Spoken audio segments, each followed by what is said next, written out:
Well, when it comes to cutting back costs, a lot of times we hear tips like making your own coffee at home, but that's not always as easy and as inexpensive as you might think.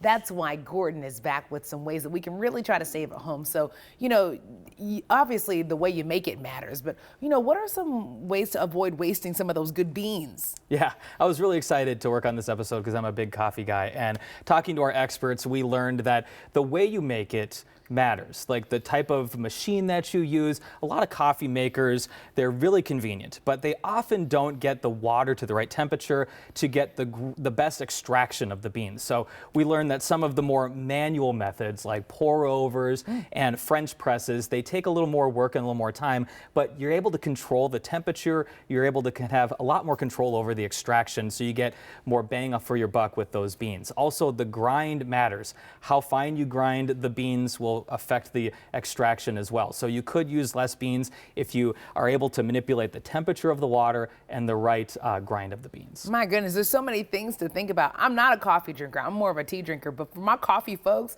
I mean, there's like a science that goes into how you even like your coffee in the first place, right? So what about if we're looking to save at the store? How can we do that? A lot of people like to buy in bulk, which is a great way to save money, but a lot of times those beans go bad before you can use them, or they just get stale and there's not a lot of good flavor. And so we learned that there's a lot of great containers out there that you can use where you can have a portion of those beans ready to go for the next couple of weeks, and then the other portion that you want to save for maybe a couple of weeks or a month out, put that in an airtight container and kind of set that aside, and also make sure that it's out of the light because the light can also deteriorate the beans, is what we learned as well. I've already gotten a little bit smarter, and I know we'll continue to get smarter on the full Your Money episode with more tips from coffee experts right now on KARE 11 Plus.